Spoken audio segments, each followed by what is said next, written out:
We ended up last year building out what we call our customer activation team. You're in the product. You're like, hey, I'm struggling to get this list imported, or how do I set up the right segmentation in this automation?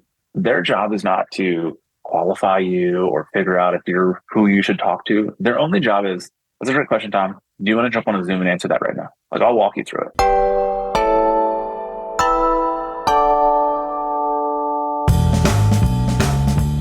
Hello and welcome to this episode of Confessions of a B2B Marketer. My name is Tom Hunt, your host, and today we have Shay Howe, who is the CMO of ActiveCampaign. He's been there from 100 to roughly 1,000 employees, from roughly 25 mil ARR to over 150 mil ARR. And today, first, we understand the role or the journey he's been on to become the CMO, and then we dig into different strategies that have worked to grow ActiveCampaign over that time period.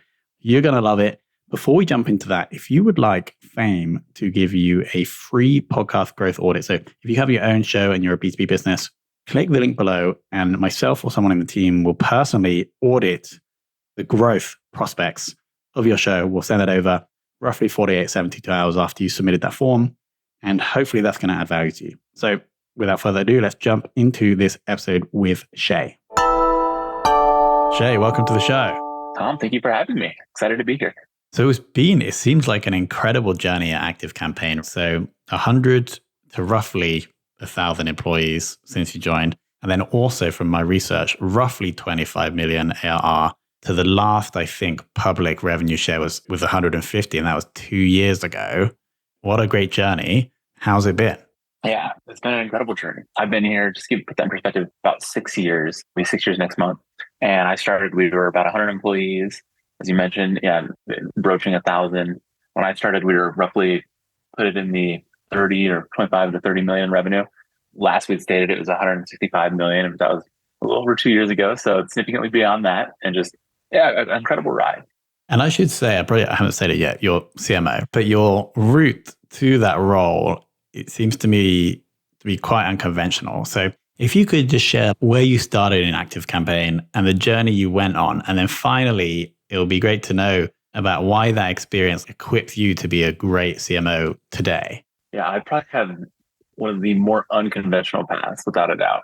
And I honestly when I started at ActiveCampaign, had you told me I would be the CMO, I probably wouldn't have believed you. I'd been like, I just don't see that being the role. But I'll explain it and I'll walk through it because I think it is interesting and I think it makes sense in the end, and it fits very well. But my background it's in design. That's honestly what I went to school for. But it was more in design in the sense of how to use design to solve a problem. I wanted to look good, obviously, but looking good should not trump or take over the ability for it to actually create value or solve someone's problem. And throughout my career, that's led me deeper into engineering, where I was like, hey, I'm designing this, but how feasible is it to build? Am I overcomplicating this or changing the scope to a difficult level? So I went deeper in engineering. In engineering, I was like, all right, we're building these things, but I don't know if people want them or there's value behind this. I kind of went deeper into the product management side to do a bit more just fundamental market research and development there. And that led me deeper into product where it's like, well, you can also create demand and interest. You can get folks excited about something and move them. So throughout my career, I've been in hyper growth B2B SaaS startups. And in those roles, you kind of have to do a little bit of everything. So that path organically, I think, has pegged me more as a generalist, but served me well in those types of orgs. And that's exactly how it's played out at ActiveCampaign. When I started, the idea was, hey, come in and lead the design team, and design being both product design, brand design, and just help usher that forward. But talking to Jason, our founder CEO today, I love the gray areas of an org too, where there's probably some opportunity over there, but we're not quite sure how to organize it or honestly who should own that because it doesn't necessarily fall cleanly within one team. I love to chase those. And I was in the company a month or two, and we didn't have anyone leading engineering at that point. It came to this kind of threshold where it was like, hey, there's no doubt things we could go improve on the design side. I'm not sure we're going to be able to build it. I'm just not sure it's actually going to get to market. And Jason was like, that makes sense. You should lead design and engineering. So not the world's best to go do that, honestly. I'd consider myself, I know enough to be dangerous on the engineering side, but it was one where let me go out and hire some good leaders. Let me help them understand the vision of the company. And let me help put up some guardrails around processes that enable them to do their best work. I did that for close to a year, and we went out and hired a CTO, which we needed to do. But at that point, it's kind of interesting. Jason's like, that went well. You should flip-flop engineering for marketing.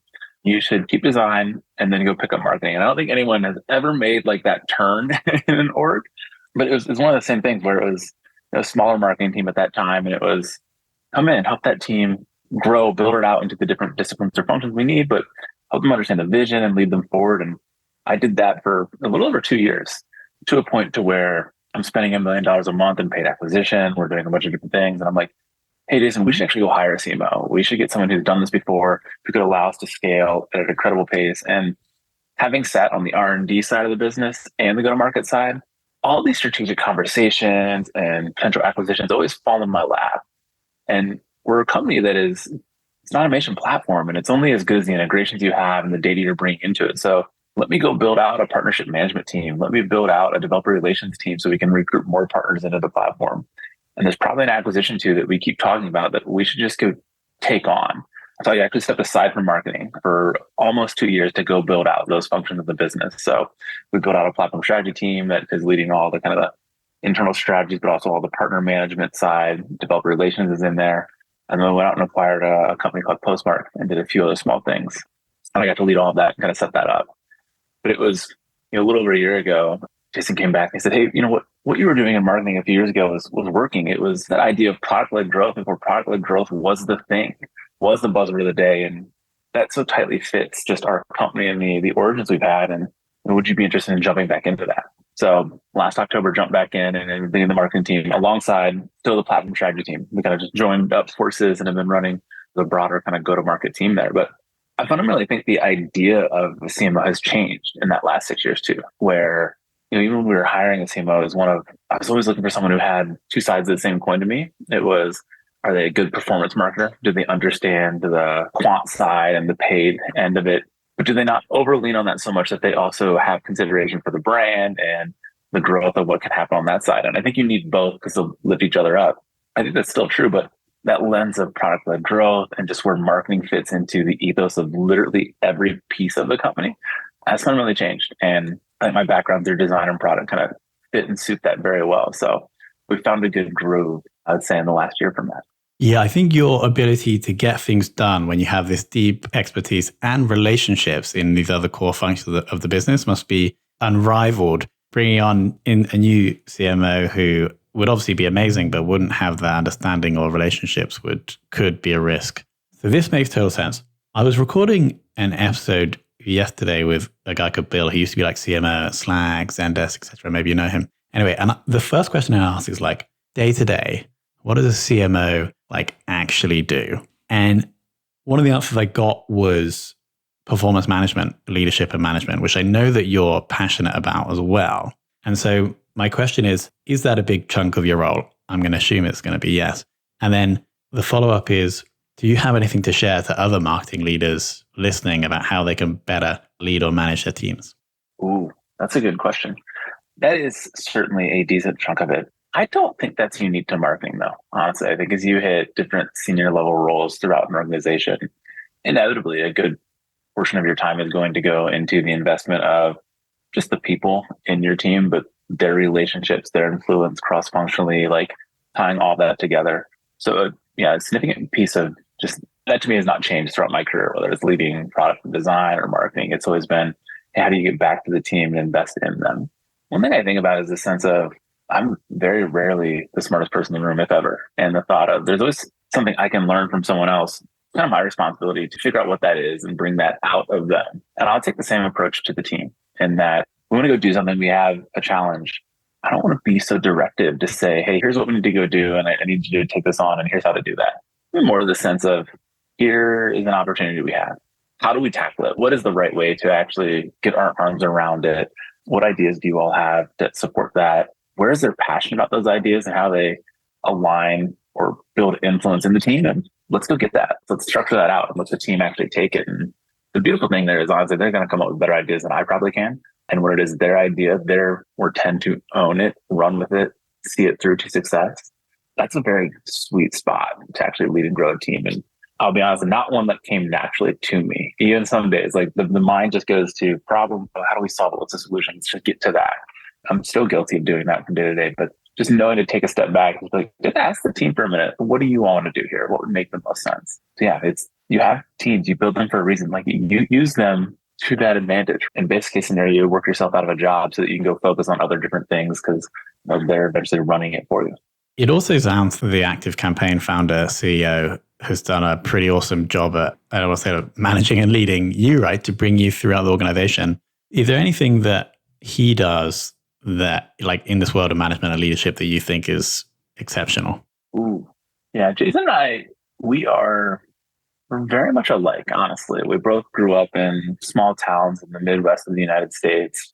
So you could think about a lot of farms and small populations in areas where you work hard and your integrity is your most prized asset. Doing what you say you're going to do and doing that honorably, something just in that part of the country we think so much about and value. And I think Jason has done well to build that into the culture of our business, where the sense of ownership you have is not just one of ownership of this project, but it is ownership of the business and how you think it should evolve and grow. And it's not just my pocket of it, but I can reach across it and fundamentally should in ways I have ideas or think we could improve.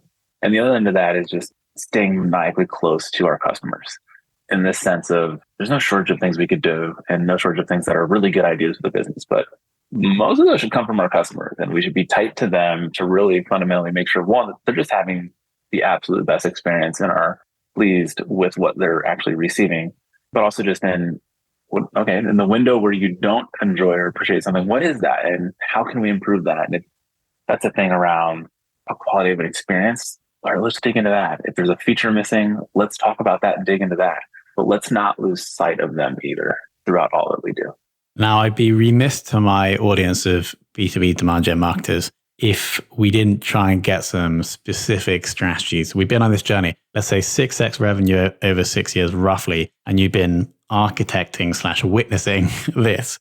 Plus you have this over 150,000 SMB business customers, right? And so what I want to run through is a few growth strategies or programs. And if you can share anything about what Active Campaign is doing, have done, that would be awesome for the audience. And so mentioned it already, PLG, you were doing this back in the day and potentially you're doing some more stuff here. Anything you can share? I think PLG is going through one of those moments where you can say PLG and it becomes this black hole of well, what does that really mean? Or what that means to you, Tom, can be fundamentally different than what it means to me. It can be fundamentally different than what it means to someone else. So I think when I think about PLG, I'm kind of in its simplest form, and this is dangerous because simplifying things can be just fundamentally miss some stuff. But if I were to scaffold this out, there's basically three things I would think about in PLG. And I'd say this has been super active campaign, and I can go through here's what we've done in the past and what's worked well, and here's how we're kind of thinking about that as we move forward. The first one is you're designing for the end user. It goes back to really knowing the customer. It's truly understanding who we serve and what they need. And this idea that we're going to consistently improve and iterate to solve their problems more effectively. That is such a large chunk of what we're doing. And some of that doesn't sound like marketing, but so much of that then starts to fall into the go-to-market motion, right? So things you might see in that is just, okay, how do I start a new account? So for us, we've thought a lot about, let's give them self-service implementation tools. They can import their contacts. You can upload a spreadsheet or you can connect to a different platform. How do you migrate data in that? So just how do you actually bring data into the platform, but allow you to do it to just get started and not gate it behind someone or make it overly complex. Same extent to that, as we think about the platform strategy side of marketing is probably have integrations that fundamentally allow us to extend the functionality of our platform, but take data from other places, enrich it, and then fundamentally build automation into other tools. Like that idea of integrations actually is one of the kind of go-to-market motions we have. Designing for the end user is also just being transparent. Here's our pricing, generally speaking, usage-based, but we have intuitive plan tiers around it so that it's not so complicated. You're like, I just have to talk to someone to figure out your pricing, or that it's gated behind, I just can't even find it. That's been kind of what we've been doing. I would say we're going much deeper into how do you actually onboard someone, right? And that, how do you have these quick start guides to get them into the product quickly? How do you have the lowest touch onboarding possible for them? And are there ways where we can allow them to self-service and find their own support solutions and pathways, be it in-app or outside of it? And that is one that's just continually evolving as we evolve the product and change it. But it's one of we truly want to make this as simple as possible for you and understanding what you're looking for and getting that to you as quickly as possible. So a heavy degree of personalization goes into that from us. The second bucket of that would be, are we delivering more value than we're capturing? And very specifically, making sure we're doing that upfront. So this idea of, are we giving customers something they're going to value before we expect something in return? And this is largely starts to revolve around time to value. So it is, we have some of those self-service tools, but other things on the go-to-market side, like, do we offer a free trial? What is the stance of that free trial? Do we allow extensions to it? How do we put the tutorials, education, and resources out there? Do we offer sandbox accounts? Are APIs open? Things like that we've just kind of always historically done and allowed people to opt into. We've rewired a lot of our go-to-market motion in the last year, where I can give you a story maybe that kind of highlights what this is. And as we're thinking about how do we provide that value, it's like one thing we should probably get really good at is just the way we implement live chat, be it on our marketing website or in the product when you're in that trial. And wanted to build out some chatbots there to say, hey, what page are you on? Or what have you clicked through? Can we start to actually personalize that experience down to what you might be doing? And rather than saying, hey, Tom, how can I help you today? Say something to the degree of, hey, you started to send a campaign. It looks like you haven't made it. Are you struggling with one of these three things? Or like start to zone in on that. So I just started to look at tools that could help us to do that. And I just had very specific questions around that. Can I build a chat bot? Does it allow some segmentation around this? Does it integrate into Zendesk or other tools we have so that we could get it routed to the right teams? And so many of the experiences I have just testing other tools, basically I ran into a wall where it was like, you may or may not be able to figure this out. You probably have to ask someone. And then if you want pricing on that, you definitely have to talk to someone.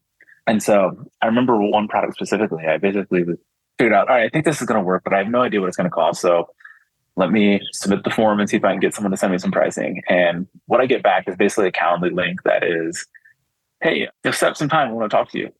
And in that, okay, fine, I'll find some time. But that takes a week to actually set up a meeting for us.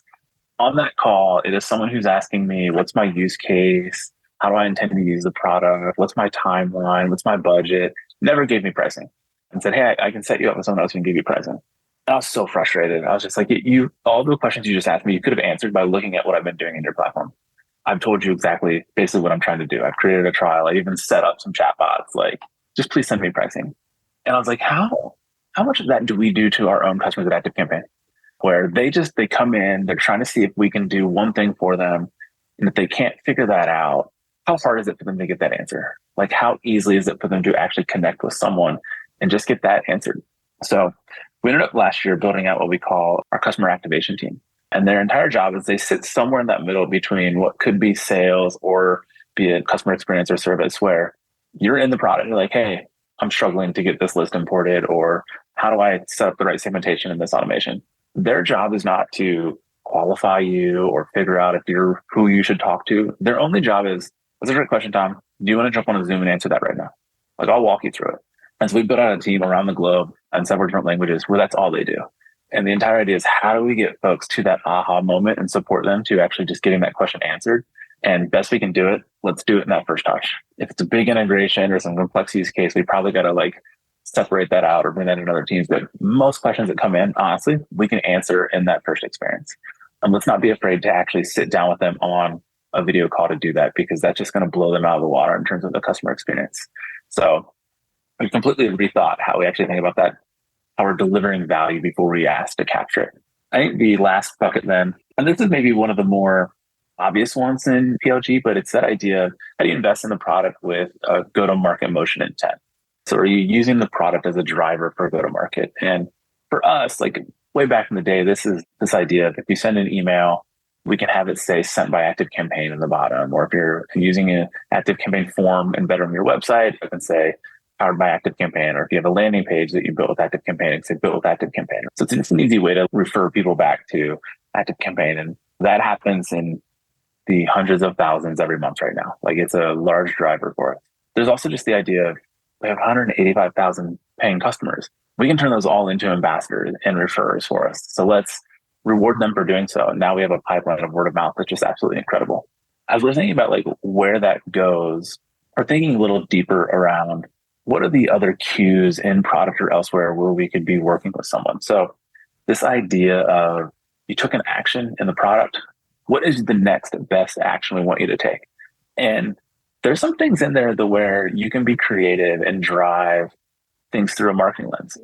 For example, would be you built your first automation, or you just built out a series of those, and I can see that you've activated all of those. Now might be the time to ask you to add users to your account because you just turned on a lot of different things. You might want to share it with others or give them some preview or let them go see the reports of how this is working. Well, the good news is some of our pricing works off user seats. So we're hitting you right at this moment where you're invested, you're feeling good about what you accomplished, and we're asking you to share it. And it's, oh yeah, all right, yeah, sure, I'll add a seat to let Shay in to see some of this. We're thinking more deeply about that. Like, what are those moments where folks could do something that would expand some of their value? As well as opposite of that, of someone that's left us or is in a dormant account, they haven't taken an activity for a long time. How do we re-engage them? How do we bring them back to the product to do something? Or if they've churned and we notice that churn's been on month 10 since they left and they told us they're going to a competitor, maybe we can assume they're on an annual contract and then start to reach back out to them and pull that in. We have a lot of things moving there. And honestly, all of that's automated at this point. So it's not like we got to pull this and then go send a big campaign. It's one of, let's just build that evergreen into what we do basically every day. So long answer, but a long answer, but a great one. I love the adding or sending prompts to add users to expand revenue based on actions. That's just epic. It seems like a lot of this comes back down to point 2, I think, which is just ensuring that anybody that comes to you, whether they're a free user or not, has an incredible experience. And they're more likely to want to put active campaign in the footer of their email, or they're more likely to be a free trial user, but is actually bringing you more cash because they tell everybody about you guys. So we ticked off 2 of the points in that answer. We got PLG and we got one that I had for customer experience. Next one, I'd love to touch on if possible. I know Active Campaign has a domain rating of 90 out of 100. How have we been leveraging that, or how have we leveraged that in the past to bring in customers? Yeah. Man, it's such a blessing to have, and one that testament to all the team's hard work to get that there. Like, you just don't get that overnight. That is the product of several years, consistent content marketing, being of value to where we can build backlinks and drive folks to it. So one of which I just want to shout out to the team. That does not come easy. And what's fun is as we hire, as one of the things folks often look at, they're like, oh man, I've had to fight so hard to get to this point. Coming in with some of the foundations there, we can move much quicker. And I'd say that's where we're finding a lot of that leverage, and this idea that we can test and experiment on things across our site. We're not thinking about, let's say it's just organic SEO, and we have an idea, maybe it's some programmatic SEO. We want to scale out, build some pages, maybe it's off integrations or a customer story kind of marketplace. We can spin that up and find out if that's going to work to some degree of certainty in days, week or two. It is not the field of dreams where you build it and then you got to wait 6 months and see, did that pay off? Is it going to have a lift? Like, that stuff comes much faster to us. And it's a beautiful thing, but we will do further experimentation. We'll spin up pages, test things. And the beauty is, from an SEO side, we can know what that value is going to be relatively quickly. Or I'd say more historically, folks are used to waiting out, be it months to quarters, even a year, to say, is that really going to work? But the main authority we have, it's pretty quick. Got it. Makes total sense. You threw out the term earlier, $1 million per month on paid spend. Now, I would love to know anything that worked particularly well, or maybe even something that didn't work, like what type of platform, what kind of strategy? Yeah, paid is an interesting one in that it's getting really hard to do. The cost of that is scaling in a number of different ways, just as it's more competitive, but also frankly, as just the platforms raise the price of it. Honestly, for us, there's a lot we learned around attribution, of just like how well is that working or not. And a couple of things where a lot of what we're doing has been historically first touch. And what we'll see is when you're spending $1 million a month on that, one is you're going to see lift in other channels that's not paid. So the influence of paid, if you just look at your pure attribution of paid, you're actually probably missing a piece of it. And you got to actually spread out that lens to say, what else is this influencing? And I can almost guarantee to bet you're going to see a lift in what would be direct organic. So it could be someone literally just typing in your URL. It could be someone doing a brand search for you in a search engine. We see all that stuff go up, quite honestly, through paid. And if we just look at the paid stats of what we're doing, you don't get the clearest picture. So as you think about the efficacy of what you're spending, your CAC to payback periods, LTV, et cetera. You gotta broaden that horizon a little bit. The other side of that is one where we've been fortunate enough to grow to a point to where the brand we have is strong, but a lot of people also bid on it. So there's a non-trivial portion of our spend every month that just goes into some defensibility there, making sure our competitors aren't going to be above us when someone Googles ActiveCampaign. It's frustrating. It's a lot of areas where you would think, hey, like we're organically, we can pick that up, so it should be free for us. No, we still have to spend to do it. Fortunately, we want to spend as much as the competitors because we'll have better quality of support from search engines on that, but we still have to do that. The other thing you're going to see is at that level of spend, quite honestly, it will cannibalize your organic search. Like what you've done to get keyword rankings, you're probably going to start to bid on some of those same terms as well.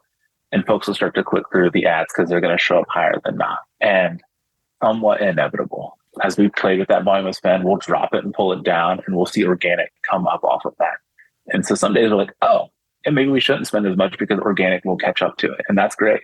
But the opposite side of that is we're missing a lot of the paid influence, be it through view-through conversions, offline conversions, and the other channels that will come up on it. So there's a delicate balance and dance there that we're kind of always continually doing and experimenting with.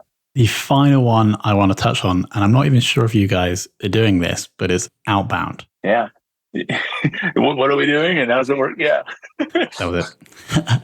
Or just anything like, because I wasn't sure you guys did that, but anything over the past 6 or so years that you're aware of that like a strategy that worked or doesn't work or didn't work? Yeah. Outbound for us is relatively newer, quite honestly. When I started, everything was inbound and was for several years. We will do tens of thousands of new trials every single month.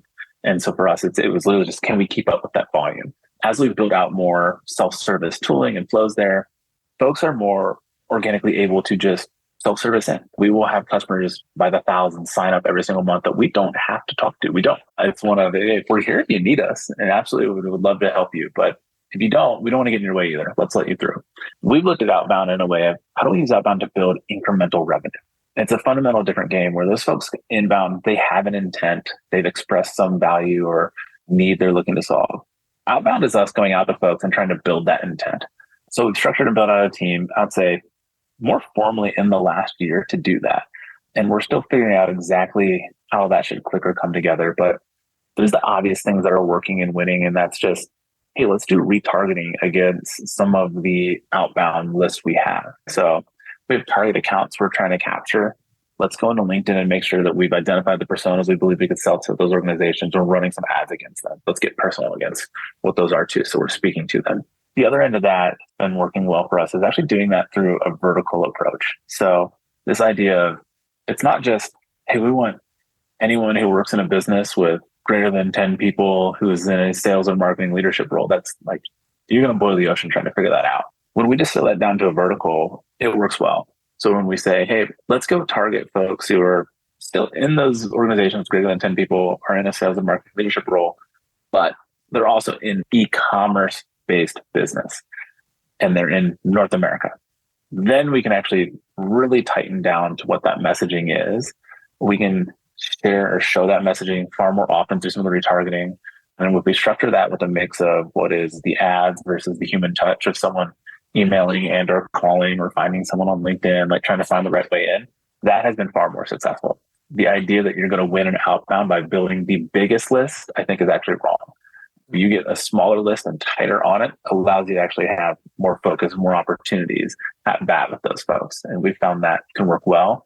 And then we can also just rotate that out to build in different verticals over time so that we still have a great total market size for us. But if we try and do it all at once, it's just not going to work. So I think getting narrow in that outbound approach is what we're learning works well. But we're still early in that. Ask me that question again in a year and I might have a different answer for you. Amazing. Shay, my favorite episodes where we can talk like higher level stuff that maybe isn't like marketing specific, like management leadership that we got through at the start, but then when we can also get specific on strategies, and we managed to hit both of them here. Yeah. So thank you so much for sharing that. We're obviously going to link to ActiveCampaign. We're obviously going to link to your LinkedIn. Is there anywhere else we should send people to? Ooh, no, those two places are great. Honestly, I'm most active on LinkedIn. Feel free to shoot over a message request. I'd love to hear from folks if they have any questions, or frankly, if you're a customer of ActiveCampaign, or you're looking at a tool like ActiveCampaign, I want feedback. Let me know what's working, what's not. Would love to chat with folks. Yeah, and then obviously activecampaign.com would be a great place. And to those product-led growth sides, we sign up for free trial, kick the tires, see if it can help you out. If it can, wonderful. If it can't, let me know why not. So yeah, those would be the two spots. Shay's LinkedIn DMs are open. We also have to give a shout out to Casey Hill, who is the person who introed us. So Casey, absolute legend of a marketer. Shout out, we'll link him below. Shay, thank you so much for coming on. Yeah, Tom, thank you for having me. It's been fun. And there we go. Hope you enjoyed that. As I mentioned, we got the high level management, leadership, fluffy stuff at the start, but then we also got some tactical specifics. Shout out to Fame for producing this show. That's fame.so. We start and grow podcasts for B2B businesses. Thanks to Shay for coming on, and thank you for listening.